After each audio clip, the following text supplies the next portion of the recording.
Hello viewers, welcome to the Martin Tutorials mathematical clock. There's our clock over here. To make it more fun and interesting, we'll pretend it's a real clock. And the question regarding this clock is, you can see it's 3 p.m. So here's the question. The Martin Tutorials mathematical clock starts at 3 p.m. When or at what time between 3 and 4 p.m.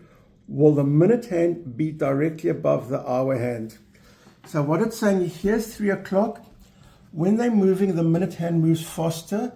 Somewhere after 3 o'clock, the minute hand will catch up and be above the hour hand. What time does this happen?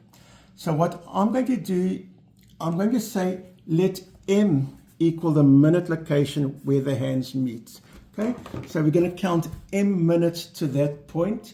Obviously, we don't know what M is. That's what we are solving.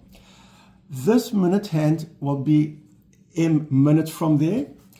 The hour hand starts at 15. That's 15 minutes, like we're counting a circular motion. Now remember, it travels at 1/12 the speed of the minute hand. So when the other hand, the minute hand travels a certain amount, the hour hand will be that divided by 12.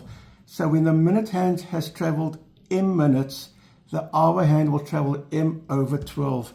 It starts at 15 and then travels another M over 12 after M minutes. So when the minute hand has traveled M minutes, the hour hand's location will be 15 plus M over 12. And that's our equation to solve for M. So maybe one quick way is to multiply everything by 12.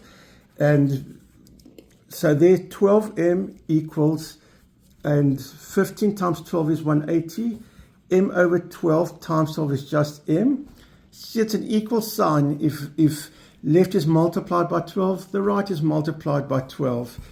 And again, it's an equal sign. What I do to one, I do to the other. I subtract M from each side.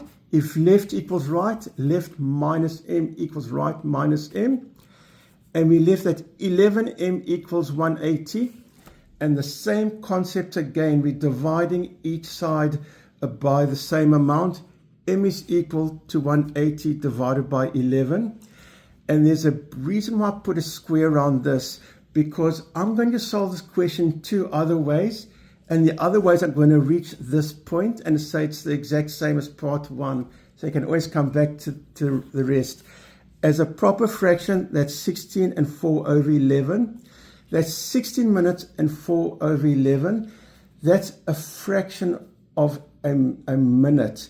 To convert that into 6 seconds, we multiply by 60. That equals 21 and 9 over 11 seconds. And to the nearest second, that's like 22 seconds. So it'll happen at 3:16 p.m. and 22 seconds. That's the exact moment where one's above the other. And thank you for watching, and please see part 2 and part 3.